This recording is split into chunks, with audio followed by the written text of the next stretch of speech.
Hello everyone, this is the continuation of Newton law of motion and everyone requesting me to upload videos in Hindi, so today's video will be in Hindi. चलो शुरू करते हैं. Constant equation.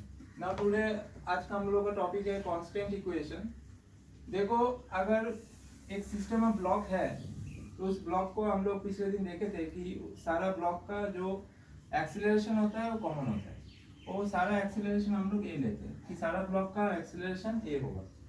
मगर अगर ऐसा system है कि जहाँ पे एक्सीलरेशन हर ब्लॉक का अगर डिफरेंट हो जाए तो हम लोग क्या करेंगे. तो हम लोग को कुछ एक्स्ट्रा इक्वेशन चाहिए ताकि हम लोग को एक्सीलरेशन हम लोग निकाल पाए. उसी को हम लोग कॉन्स्टेंट इक्वेशन बोलते हैं. कुछ डिफरेंट इक्वेशन जो हम लोग को क्वेश्चन सॉल्व करने में मदद करेगी, इसी को हम लोग बोलते हैं कॉन्स्टेंट इक्वेशन. नाउ अब देखो यहाँ पे कांस्टेंट इक्वेशन बहुत तरह का होता है. तो यहाँ पे सारा कुछ तो सिखाया नहीं जा सकता, मगर कुछ प्रॉब्लम हम लोग कर सकते हैं और उसी टाइप का प्रॉब्लम आएगा तो कॉन्सेप्ट कैसे लगाना होता है वो हम लोग देखेंगे. जैसे टाइप 1 का कांस्टेंट देख लेते हैं. दो क्वेश्चन देखते हैं. पहले using constant method find the relation between acceleration of 1 and 2. तो यहाँ पे मतलब ये है कि यहाँ पे जो ये ब्लॉक और ये ब्लॉक ऊपर नीचे जाएगा, यहाँ पे एक्सीलरेशन अलग अलग होगा. यहाँ पे कुछ एजम्पशन हम लोग कर लेते हैं कि ये पुली के ऊपर जितना स्ट्रिंग है उसका लेंथ को हम लोग ओमिट कर देते हैं, इग्नोर कर सकते हैं हम लोग.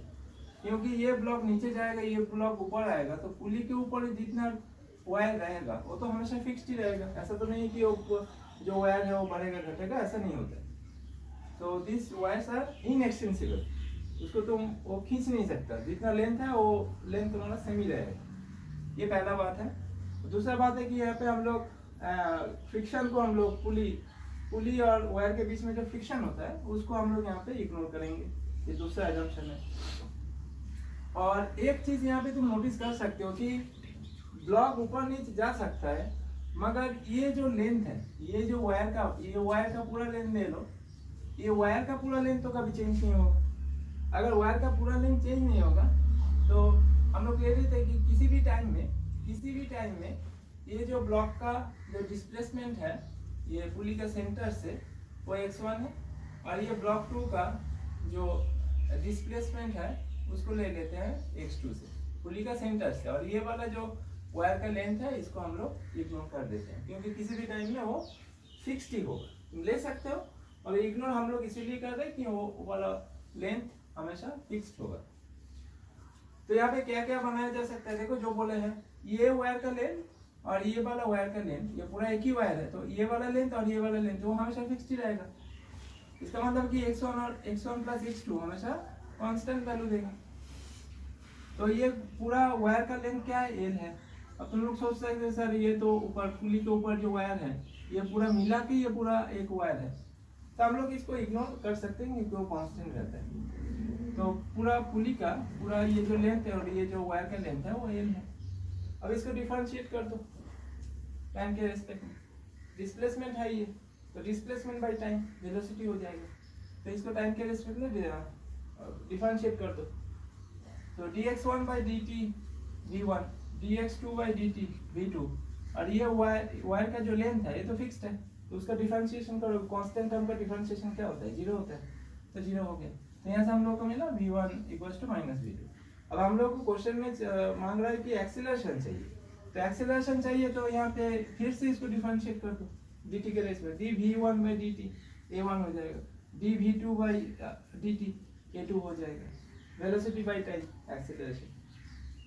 तो ये वाला हम लोग का रिलेशन निकल के आया a1 = -a2. अब एक चीज यहाँ पे गौर करने वाला चीज है कि ये वाला जो माइनस साइन है यहाँ पे देख के ये तो लग रहा है कि अगर ये वाला ऊपर जाएगा तो ये वाला नीचे जाएगा. इसका मतलब है कि हम लोग का जो एक्सीलरेशन का डायरेक्शन है दोनों ब्लॉक का वो अलग अलग है. एक्सीलरेशन का डायरेक्शन और बात सही भी है, राइट. अगर ये वाला ब्लॉक नीचे जाएगा तो ये वाला ऊपर जाएगा, तो ये एक्सीलरेशन का डायरेक्शन माइनस होगा. अगर तुम इसको एप्रोप्रिएटली बोलना चाहते हो कि एक्चुअल मीनिंग क्या है इसका, एक्चुअल मीनिंग ये है कि जब x2 बढ़ेगा x1 घटेगा, और वाइस वर्सा हम लोग बोल सकते हैं कि जब x1 बढ़ेगा x2 घटेगा. तो एक वायर का लेंथ बढ़ने से दूसरा वायर का लेंथ घटेगा, मगर टोटल जो लेंथ है वो हमेशा कांस्टेंट रहने वाला है, ये बात तो पक्का है। तो ये सब जो इक्वेशन हम लोग बनाए हैं, तो ये इसको हम लोग कांस्टेंट इक्वेशन बोलते हैं। तो हमेशा याद रखना कि पुली सिस्टम में हम लोग वायर का लेंथ को कांस्टेंट करके कांस्टेंट इक्वेशन बनाएंगे। ये एक हो गया। तो इसी का एप्लीकेशन देख लेते हैं, दूसरा टाइप का प्रॉब्लम। तो यहाँ पे 3 पुली है, 1 2 3, और यहाँ पे जो इसको 4 नंबर ले लेते हैं, इसको 3 नंबर ले लेते हैं, और ये जो एक बड़ा सा ब्लॉक है इसको 1 नंबर ले लेते हैं, और ये जो छोटा सा ब्लॉक है इसको 2 नंबर ले लेते हैं। अब देखो यहाँ से सेंटर, पुली का सेंटर से जो इस ब्लॉक का डिस्टेंस है x1 ले लो। यहाँ पे 3 नंबर जो पुली है इस यहाँ से डिस्टेंस x3 ले लो। 4 नंबर जो पुली है यहाँ से डिस्टेंस x4 ले लो, और 2 नंबर जो ब्लॉक है इसका डिस्टेंस x2 ले लो। तो यहाँ पे हम लोग क्या दिख रहे हैं, सेम ही कॉन्सेप्ट हम लोग लगाने वाले कि x1 वायर का लेंथ हमेशा सेम हो, और पुली के ऊपर से जो वायर गया है उसको हम लोग इग्नोर कर सकते हैं। तो यहाँ पे ये वाला लेंथ और ये वाला length, that means x1 plus x3, x1 plus x3, ये वाला क्या होगा, ये वाला पूरा एक वायर है, ये वाला पूरा एक वायर है। तो इसका मतलब ये वाला पूरा वायर का लेंथ कांस्टेंट होना चाहिए। तो x1 प्लस x2, ये L1 ले लो। और फिर देखो इसके लिए अगर लगाओगे तुम, इसके लिए अगर तुम लगाना चाहते हो कांस्टेंट इक्वेशन, तो यहाँ पे क्या होगा, ये पूरा का लेंथ है x1, इसका लेंथ है, पूरा का लेंथ है x1, यहाँ से अगर तुम x3 निकाल देते हो तो कितना मिलेगा, इतना अगर तुम निकाल देते हो तो इतना मिलेगा, इतना डिस्टेंस मिलेगा, मतलब ये वाला लेंथ तुमको मिल गया। तो x1 माइनस x3 प्लस हमको ये वाला लेंथ चाहिए, तो पूरा है x4, इतना है x3, तो इतना क्या हो जाएगा x4 माइनस x3। तो ये यहाँ से हम लोगों को ये वाला पूरा वायर का लेंथ मिल गया, और इसको L2 ले लो क्योंकि ये अलग वायर है, तो अलग वायर के लिए अलग लेंथ। और फिर एक ही कॉन्सेप्ट यहाँ पे लगा दो, इसके लिए लगा दो एक। तो इसके लिए क्या होगा, देखो x1 ये पूरा है x1, और ये तुम्हारा है x4, तो ये पूरा डिस्टेंस है, अगर तुम इतना निकाल देते हो, ये पूरा डिस्टेंस है, अगर तुम इतना निकाल देते हो तुमको इतना मिलेगा, इतना डिस्टेंस मिलेगा।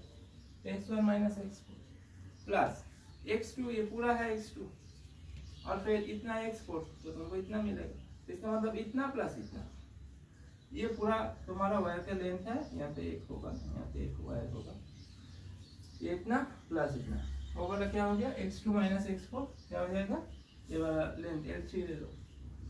और फिर डिफरेंशिएट, फिर एक ही काम करो कि ये वाला लेंथ, ये तो कांस्टेंट है लेंथ, तो इसको डिफरेंशिएट करो, तो फिर पहले वेलोसिटी मिलेगा तुमको dx1/dt, तो v1 ये v3 मिलेगा, फिर डिफरेंशिएट करोगे तो एक्सीलरेशन मिलेगा, मतलब a1 plus a3 should be 0, length constant है।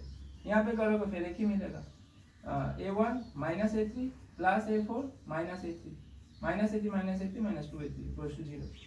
यहाँ पे डिफरेंशिएट करो, ये वाला इक्वेशन मिलेगा। अब तीनों को सॉल्व करो, और a2 और a1 के बीच में तुमको रिलेशन मिल जाएगा, क्योंकि क्वेश्चन वही था, find relation between a1 and a2। तो अब एक क्वेश्चन देख लेते हैं। तो देखो एक क्वेश्चन देख लेते हैं हम लोग। तो ऐसा कुछ अरेंजमेंट दिया है कि ये 1 किलो है, ये 2 किलो है। अगर तुम गौर से नोटिस करो कि ये वाला पिछला ही डायग्राम है, तो यहाँ पे हम लोग का वेट दे दिया गया है 1 किलो और 2 किलो। तो यहाँ पे पहला काम हम लोग का क्या होगा कि कांस्टेंट इक्वेशन निकालना होगा हम लोग को, जो हम लोग ऑलरेडी निकाल चुके हैं। अगर नहीं कांस्टेंट इक्वेशन अगर तुमको नहीं पता है तो फिर तुमको निकालना होगा, जैसे हम लोग निकाले थे x1 x2 x3 x4 करके निकाला, और वहां पे क्या निकला था हम लोगों का कि एक्सीलरेशन का ये वाला रिलेशन निकला था, a2 क्या है -7a1, ऐसा कुछ इक्वेशन हम लोगों का निकला था। एग्जाम में नहीं दिया होगा, तुमको निकालना होगा, पहले ये वाला रिलेशन निकालना होगा, तभी तुम आगे बढ़ पाओगे, नहीं तो आगे होगा नहीं, क्योंकि यहाँ पे और कोई इन्फॉर्मेशन दिया नहीं है। क्वेश्चन है कि तुमको ये सारा टेंशन निकालना है और ये ब्लॉक का एक्सीलरेशन निकालना है, यही क्वेश्चन है। तो अगर ऐसा है तो पहले कांस्टेंट इक्वेशन लगा के पहले एक्सीलरेशन। तो यहाँ से क्या दिख रहा है कि ये जो ब्लॉक 2 है, जो 2 किलो का है, इसका एक्सीलरेशन क्या है, इसका जो एक्सीलरेशन होगा इसका 7 टाइम्स होगा, और डायरेक्शन तुम्हारा ऑपोजिट में होगा। इसका मतलब अगर हम लोग ले लेते हैं कि इसका एक्सीलरेशन a है, तो ये -7 है, मतलब ये उल्टा डायरेक्शन में होगा। तो एक्सीलरेशन ये है तो ये 7 ही होगा। अब इंडिविजुअली इसके लिए तुम फ्री बॉडी ड्रॉ करो, इसके लिए फ्री बॉडी ड्रॉ करो। अगर इसको हम लोग ले लेते हैं, अगर तुम यहाँ पे एक चीज नोटिस करो कि यहाँ पे इसको थोड़ा लंबा कर देते हैं, ये 2 किलो है। अब यहाँ पे देखो tension is always towards the पुली, तो ये टी है तो ये टी है, न्यूटन लॉ में। तो फिर ये टी है, ये भी सेम स्ट्रिंग है तो ये टी होगा, ये भी टी होगा। अब यहाँ पे देखो कि यहाँ पे तुम्हारा नीचे की तरफ टी है, नीचे की तरफ टी है, तो नीचे की तरफ टोटल पुलिंग फोर्स क्या है 2t, तो ऊपर की तरफ टोटल पुलिंग फोर्स क्या होगा 2t होगा। अगर ये 2t है, ये अगर 2t है तो ये भी 2t होना चाहिए, ये भी 2t होना चाहिए। तो ये अगर 2t है तो नीचे की तरफ भी 2t होना चाहिए। तो अगर तुम इस स्ट्रिंग के लिए देखो, अब तुम इसके लिए अगर देखोगे तो नीचे की तरफ 2t है यहाँ पे, और यहाँ पे क्या है नीचे की तरफ t है, तो नीचे की तरफ टोटल कितना हो गया 3t। इसके लिए ये ब्लॉक जो अटैच्ड है, इसके लिए नीचे की तरफ तुम्हारा 2t है, नीचे की तरफ 2t है, और इसके नीचे की तरफ 2t है, मतलब 2t और 2t 4t। इसका मतलब ऊपर की तरफ कितना होना चाहिए 40 होना चाहिए। अगर ये 40 है तो नीचे की तरफ भी 40 है, तो ये भी 40 है और ये भी 40 है। तो ये पूरा पूरा हम लोगों का हो गया स्ट्रिंग का। अब तुम वहाँ पर ये वाला अगर निकालना चाहो कि नीचे की तरफ 40 है और यहाँ 40 है, तो इसका मतलब यहाँ पे कितना लग रहा है, यहाँ पे 80 लग रहा है। Away from the attachment, always remember tension is away from the attachment। तो इस ब्लॉक के लिए हम लोग फ्री बॉडी डायग्राम ड्रॉ कर लेते हैं। ये 1 किलो है, देखो यहाँ पे ऊपर की तरफ कितना है 40 है, ऊपर की तरफ कितना है 2t है, ऊपर की तरफ कितना है t है।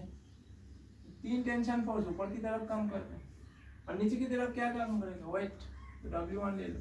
1 किलो है 1 मल्टीप्लाइड बाई 10, तो 10 Newton force is acting downward. और एक्सीलरेशन क्या निकाले हम लोग कांस्टेंट इक्वेशन से, ये वाला हम लोग ले लिए, ये a है, ये वाला हो गया। अब ब्लॉक 2 के लिए अगर हम लोग निकालना चाहें तो ये 2 किलो है नीचे की तरफ, मतलब 20 न्यूटन है, और ऊपर की तरफ एक ही टेंशन है t, तो t और 20, और नीचे की तरफ इस ब्लॉक का एक्सीलरेशन क्या है 7 है। तो अभी हम लोग क्या इसके लिए इक्वेशन निकालेंगे, कैसा इक्वेशन जो हम लोग पहले सीखे थे कि net resultant force equals to mass into acceleration. तो नेट फोर्स क्या है इधर, ऊपर की तरफ 40, ऊपर की तरफ 2t, ऊपर की तरफ t, तो 40 प्लस 2t प्लस t, नीचे की तरफ 10 newton minus 10, that should be, this is the net force. Net force should be equals to mass into acceleration. Mass क्या है 1 किलो, एक्सीलरेशन क्या है 1 into a, so you will get one equation। another equation will come from this 20, ऊपर नीचे की तरफ क्या है, अब ये ब्लॉक किधर जा रहा है नीचे की तरफ जा रहा है, तो नीचे की तरफ जा रहा है तो 20 न्यूटन ज्यादा होगा। 20 ऊपर की तरफ t है, तो 20 minus t, that is the net force acting on this block equals to mass into acceleration। mass क्या है 2, एक्सीलरेशन क्या है 7, 2 into 7। दो इक्वेशन है, दो अननोन है, इसको सॉल्व करो तुम यहाँ से टेंशन और एक्सीलरेशन मिल जाएगा। अभी हम लोग देखेंगे कि इसका जो कांस्टेंट इक्वेशन होता है इसका दूसरा टाइप कैसा होता है। सो टाइप 2 देखते हैं हम लोग। तो यहाँ पे क्या है कि एक सिस्टम है ऐसा, ये 1 किलो है, 3 किलो 2 किलो, और ये पुली, मतलब ये जो पुली है उसका नाम दिया गया है P। The system shown in the figure is released from rest, find acceleration of different blocks and tension in different strings। तो यहाँ पे बोलना चाहता है कि ये वाला जो पूरा सिस्टम ही ये तुम छोड़ दिए, ये जो छोड़ दिए उसी टाइम तुमको यहाँ पे वायर का टेंशन निकालना है और एक्सीलरेशन निकालना है हर ब्लॉक का। तो ये दूसरा टाइप का प्रॉब्लम है। ऐसे टाइप के प्रॉब्लम का हम लोग कैसे हैंडल करेंगे, तो देखो यहाँ पे 2 किलो है ये वाला, 3 किलो है, ये 1 किलो है। तो हम लोग ले लेते हैं कि ये वाला जो सिस्टम है, ये 1 किलो का जो सिस्टम है। अब देखो यहाँ पे 2 किलो 3 किलो, ये तो ज्यादा भारी है, तो ज्यादा भारी है मतलब ये वाला सिस्टम इसको नीचे खींचेगा, तो इसको नीचे खींचेगा 1 किलो ऊपर जाएगा। तो हम लोग ले लेते हैं कि ये जो 1 किलो का जो एक्सीलरेशन है ये a है, पहली बात। दूसरा बात है कि ये वाला अगर a है तो इसको जो खींच रहा है उसको, ये वाला जो पूरा सिस्टम, ये वाला जो पूरा सिस्टम उसको खींच रहा है नीचे की तरफ, ये पूरा सिस्टम का एक्सीलरेशन भी ये होना चाहिए, पूरा सिस्टम का, एक का नहीं, पूरा सिस्टम का एक्सीलरेशन ये होना चाहिए। अब इंडिविजुअली इस पुली के लिए देख लो क्या सिनेरियो। अब यहाँ पे देखो ये 2 किलो का है, ये 3 किलो का है, तो तुमको क्या लग रहा है 3 किलो है, तो ये 3 किलो इधर खींचेगा इसको, तो ये ऊपर जाएगा। तो ये अगर इसको खींचेगा तो हम लोग ले लेते कि इसका जो एक्सीलरेशन है AR है, और ये जो AR हम लोग लिए हैं ये AR है with respect to the pulley P। ये जो एक्सीलरेशन हम लोग लिए हैं ये with respect to the pulley P लिए, not with respect to the ground. With respect to the ground that will be relative acceleration। तो रिलेटिव एक्सीलरेशन अलग होगा। ये इस सिस्टम के लिए 3 किलो के लिए AR ले लेते हैं, और ये अगर नीचे जाएगा तो ये 2 किलो ऊपर जाएगा, तो 2 किलो के लिए क्या होगा, ऊपर की तरफ AR होगा। अब देखो अब तुम यहाँ पे कहीं खड़े हो तो तुमको क्या लगेगा, तुमको ये लगेगा कि ये वाला जो सिस्टम है इसका एक्सीलरेशन है AR, और ये ऊपर वाला ऊपर इसका एक्सीलरेशन ऊपर नीचे इसका एक्सीलरेशन है A। और अगर तुम यहाँ से ये वाला सिस्टम देखोगे तो यहाँ पे क्या दिखाई देगा कि ये वाला ब्लॉक ऊपर जा रहा है, इसका एक्सीलरेशन AR है, और ये पूरा सिस्टम का एक्सीलरेशन है A। तो नेट एक्सीलरेशन क्या होना चाहिए, नेट ये पूरा सिस्टम ये 2 किलो ऊपर की तरफ जा रहा है, तो एक्सीलरेशन नेट एक्सीलरेशन क्या होगा, तो AR ज्यादा होना चाहिए, और ये वाला A जो है ये पूरा सिस्टम का A है, ये वाला कम होना चाहिए, तो नेट एक्सीलरेशन क्या होगा, AR माइनस A होना चाहिए। इसका नेट एक्सीलरेशन 2 किलो का net acceleration with respect to ground, और ये जो AR हम लोग लिए हैं ये with respect to the pulley है। अब तो इसका नेट एक्सीलरेशन क्या होगा, ये तो नीचे की तरफ जा रहा है, ये भी नीचे की तरफ है, तो नेट एक्सीलरेशन क्या होगा A प्लस AR। तो इसका मतलब ये इसका हो गया A प्लस AR, इसका हो गया AR माइनस A। यहाँ से हम लोग एक्सीलरेशन कंपोनेंट हम लोग रिजॉल्व कर लिए, और टेंशन भी रिजॉल्व कर लो। ये एक ही वायर है, तो ये वाला T होगा, ये वाला T होगा, तो ये वाला T है, ये वाला T है, टोटल क्या है 2T, तो इसका क्या होना चाहिए 2T है। अब ये वाला सेम वायर है, इसका अगर 2T है तो ये वाला भी 2T होगा। टेंशन भी हम लोग रिजॉल्व कर लिए, इसका मतलब हम लोग T निकालेंगे तो 2T ऐसे ही निकल जाएगा, राइट। अब हर ब्लॉक का फ्री बॉडी डायग्राम ड्रॉ करो। ये 1 किलो ले लो, ऊपर की तरफ क्या है 2T है, एक्सीलरेशन क्या है A है, वेट क्या होगा इसका 1 × 10 दैट इज 10 न्यूटन। तो हम लोग क्या जानते हैं कि F net force equals to mass into acceleration, that's all.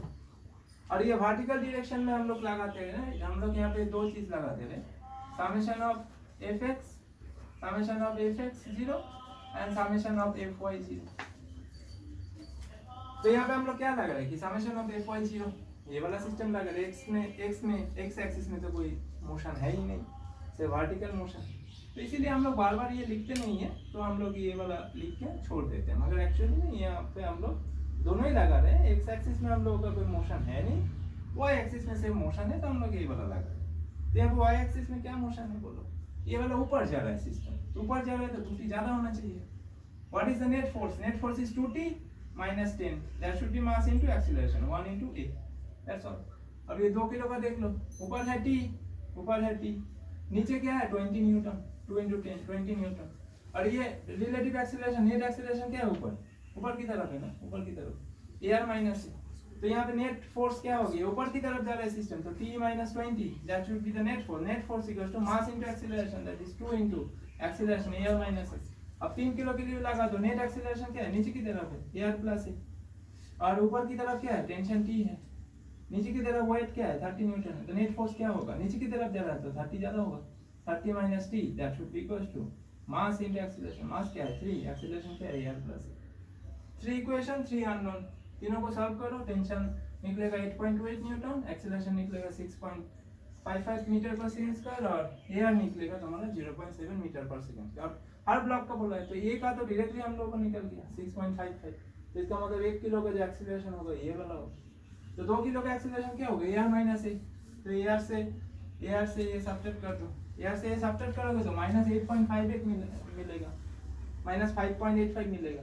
और अगर तुम 3 किलो का ले लो तो 3 किलो का क्या है A प्लस AR है, A प्लस AR करोगे तो 7.25 मीटर पर सेकंड का मिलेगा। तो ये वाला तो पॉजिटिव निकला, मतलब ये वाला जो इसका जो सिस्टम है इसका जो एक्सीलरेशन है वो सही निकला है, मगर इसका जो एक्सीलरेशन है देखो माइनस निकला है। अब पिछली स्लाइड में हम बोल चुके हैं कि अगर एक्सीलरेशन तुम्हारा माइनस है, इसका मतलब जो डायरेक्शन हम लोग लिए थे उसका उल्टा डायरेक्शन में वो जा रहा होगा, तो इसका मतलब अपवर्ड लिए थे, तो इसका मतलब 2 किलो का जो ब्लॉक है वो डाउनवर्ड में जाएगा। So acceleration of 2 kg block is 5.8 metre पर सेकेंड स्क्वायर डाउनवर्ड। हम लोग का आंसर में यहाँ पे नेगेटिव आया है, तो नेगेटिव मतलब जो हम लोग लिए थे कि ऊपर वाला ऊपर की तरफ जा रहा है, ऊपर की तरफ नहीं जाएगा और नीचे की तरफ जाएगा डाउनवर्ड। तो यहाँ पे हर ब्लॉक का एक्सीलरेशन निकाल लिए, टेंशन हम लोग का निकल गया। तो ऐसे टाइप का प्रॉब्लम को हम लोग ऐसे रिजॉल्व कर सकते हैं। Pseudo force, see pseudo force is for non-inertial frame. We know that inertial frame of reference is for non-accelerating frame. जो फ्रेम एक्सीलरेट नहीं करेगा और जिसका वेलोसिटी सेम होना चाहिए, दैट मीन्स कांस्टेंट वेलोसिटी। जो फ्रेम कांस्टेंट वेलोसिटी से चल रहा हो, या तो उसका एक्सीलरेशन है ही नहीं। अब जो कांस्टेंट वेलोसिटी से जाएगा एक्सीलरेशन होगा नहीं। तो एक्सीलरेशन जिसका है नहीं या तो कांस्टेंट वेलोसिटी में जा रहा है, उसको हम लोग बोलते हैं कि इनर्शियल फ्रेम ऑफ रेफरेंस। जैसे हम लोग अर्थ के ऊपर है, अर्थ इट्स रोटेटिंग, तो अर्थ अगर खुद के एक्सिस में घूम रहा है और सन के चारों तरफ अगर वो घूम रहा है, तो इसका मतलब जो अर्थ का रोटेशन है वो वाला non inertial frame of reference होना चाहिए, क्योंकि वो घूम रहा है तो उसका एक्सीलरेशन भी होगा। मगर ज़्यादातर केस में हम लोग क्या करते हैं कि उसको as the surface is large, तो हम लोग वहाँ पे क्या करते हैं कि जिस सरफेस के ऊपर हम लोग है उसको हम लोग फिक्स ले लेते हैं, that earth is not accelerating. ऐसे लेके हम लोग क्या करते हैं कि इनर्शियल फ्रेम ऑफ रेफरेंस बना के हम लोग, सो देखो यहाँ पे तो इनर्शियल फ्रेम ऑफ रेफरेंस, तो अर्थ हम लोग क्या लेते हैं कि इनर्शियल फ्रेम ऑफ रेफरेंस लेते हैं। और दूसरा है देखो non inertial frame of reference, तो जिसका एक्सीलरेशन होगा, जो फ्रेम एक्सीलरेट कर रहा होगा उसको हम लोग non inertial frame of reference बोलेंगे। जैसे कोई चीज़ अगर रोटेट कर रहा है, तो चक्का हो गया जो रोटेट कर रहा है वो तुम्हारा क्या होगा, non inertial frame of reference. अब देखो यहाँ पे दो तीन चीज़, एक एग्जाम्पल लेके इसको समझते हैं। जैसे देखो यहाँ पे एक ब्लॉक है जहाँ पे तुम ऊपर की तरफ फोर्स दे रहे हो n, तो इसका जो वेट है mg नीचे की तरफ है और एक्सीलरेशन ऊपर की तरफ है a0। तो दैट मीन्स ब्लॉक ऊपर की तरफ जा रहा है, तो इसका नेट फोर्स क्या होगा, n minus mg, that should B mass into acceleration. तो यहाँ पे अगर तुम n निकालोगे और टेंशन फोर्स निकालोगे तो तुमको यहाँ पे क्या मिलेगा, m इंटू जी प्लस a0। यहाँ पे हम लोग क्या करें, यहाँ पे जो सिस्टम, यहाँ पे जो हम लोग इक्वेशन लगाए हैं, this equation we have applied for inertial frame of reference. That means हम लोग यहाँ पे कहीं ग्राउंड पे खड़े हैं, तो ग्राउंड तो मूव नहीं कर रहा है, ग्राउंड को हम लोग लेके चले कि ये फिक्स्ड है। अगर ग्राउंड फिक्स्ड है, तुम यहाँ से देख रहे हो ये सिस्टम को, तो तुम अगर ग्राउंड से देख रहे हो, तो ग्राउंड अगर फिक्स्ड है तो इसका मतलब यहाँ पे ग्राउंड का एक्सीलरेशन नहीं है, तो इसका मतलब क्या है, ये इनर्शियल फ्रेम ऑफ रेफरेंस है। अब इस केस में देखो, अब तुम यहाँ पे सिस्टम में ही हो, तुम यहाँ पे सिस्टम में हो, या तो तुम यहाँ पे कोई सिस्टम लगा दिया कि ये सिस्टम भी ऊपर की तरफ जा रहा है, तुम यहाँ पे सिस्टम में हो, ये सिस्टम में तुम इस सिस्टम को देख रहे हो, तो तुम्हारे रेस्पेक्ट में ये सिस्टम क्या होना चाहिए, फिक्स होना चाहिए, वो रेस्ट में होना चाहिए, क्योंकि तुम भी एक ही एक्सीलरेशन में जा रहे हो और ये ब्लॉक भी एक ही एक्सीलरेशन में। जैसे लिफ्ट ले लो, अगर तुम लिफ्ट को बाहर की तरफ देखोगे तो तुमको दिखेगा कि वो वाला लिफ्ट ऊपर जा रहा है और उसका एक्सीलरेशन है, मगर तुम अगर लिफ्ट में खड़े हो तो तुमको क्या लगेगा कि तुम तो फिक्स्ड हो, रेस्ट में हो। तो इसका मतलब तुम अभी क्या कर रहे हो, कोई सिस्टम ले लो कि वो वाला सिस्टम ऊपर की तरफ कोई कांस्टेंट एक्सीलरेशन से जा रहा है और ये जो ब्लॉक का एक्सीलरेशन है उसी एक्सीलरेशन से वो जा रहा है। तो यहाँ पे हम लोग इसी को हम लोग बोलते हैं स्यूडो फोर्स। यहाँ पे जो non inertial frame of reference होता है, जो एक्सीलरेशन में है, अगर हम लोग वो सिस्टम में है, एक्सीलरेशन के सिस्टम में, तो वो वाला हो जाता है हम लोग non inertial frame of reference. वहाँ पे हम लोग क्या करते हैं कि एक फोर्स ऑपोजिट में लगा देते हैं। किसका ऑपोजिट में, एक्सीलरेशन के ऑपोजिट में एक फोर्स हम लोग लगा देते हैं। Always remember, non inertial frame of reference में हम लोग स्यूडो फोर्स लगाते हैं। ये फोर्स क्या होना चाहिए कि अगर ये वाला सिस्टम ऊपर जा रहा है एक्सीलरेशन से, तो तुमको क्या करना है कि ऑपोजिट साइड में एक तो फोर्स लगा देना है, F of T. That is the force you have to apply, and this force is known as non-inertial frame of pseudo force. This force is known as pseudo force, and pseudo force is for non-inertial frame of reference. तुमको एक और example देते हैं। Let us से यहाँ पे कोई एक बाल्टी है, यहाँ पे पानी है और यहाँ पे कोई मग रखे हो, तुम पानी के ऊपर कोई मग रखे, ओके दिस मग। और यहाँ पे तुम अगर इस बाल्टी को तुम अगर यहाँ से खींचते हो, इस बाल्टी को अगर तुम खींचते हो तो तुम नोटिस करना कि ये वाला जो मग है ऊपर पानी के ऊपर, ये वाला पीछे की तरफ जाएगा। तुम अगर इस बाल्टी को खींचते हो तो ये तुम मग को नहीं खींच रहे हो, तुम फोर्स अप्लाई करो बाल्टी में, मगर तुम देखोगे कि ये मग पीछे की तरफ जा रहा है। तो तुम्हारे हिसाब से इसको कोई ना कोई फोर्स यहाँ पे लगा रहा है, कोई ना कोई तो यहाँ पे फोर्स दे रहा है। तुम तो बाल्टी में तुम फोर्स अप्लाई किए, मग में तो फोर्स अप्लाई नहीं किए। अगर तुम इस सिस्टम में हो, लेट अस से तुम ये सिस्टम में तुम बैठे हो, अगर तुम इस सिस्टम में बैठे हो तुमको क्या दिखेगा? तुमको दिखेगा कि यहाँ पे कोई ना कुछ है जो यहाँ पे पीछे की तरफ उसको खींच रहा है। इसका मतलब यही वाला फोर्स हो जाता है तुम्हारा F of P, that is your pseudo force. क्योंकि ये वाला सिस्टम, ये जो बाल्टी का सिस्टम है, ये बाल्टी का सिस्टम किधर जा रहा है? तुम कितना फोर्स अप्लाई किए? तुम एफ फोर्स अप्लाई किए, दैट इज तुम मास इंटू एक्सीलरेशन दाहिने तरफ अप्लाई किए थे। अगर तुम इस सिस्टम में बैठे हो, तो इस सिस्टम में बैठे और इस सिस्टम को कोई खींच रहा है, तो तुम इसका मतलब कि तुम्हारे ऊपर एक एक्सीलरेशन आ जाएगा। वो एक्सीलरेशन, तो एक्सीलरेटर सिस्टम के लिए हम लोग क्या बोलते हैं? Non inertial frame of reference. अगर एक्सीलरेटर सिस्टम में तुम बैठे हो, तुमको लगेगा कि ये ब्लॉक में कोई ना कोई फोर्स पीछे की तरफ अप्लाई किया है। उसी फोर्स को हम लोग बोलते हैं कि स्यूडो फोर्स।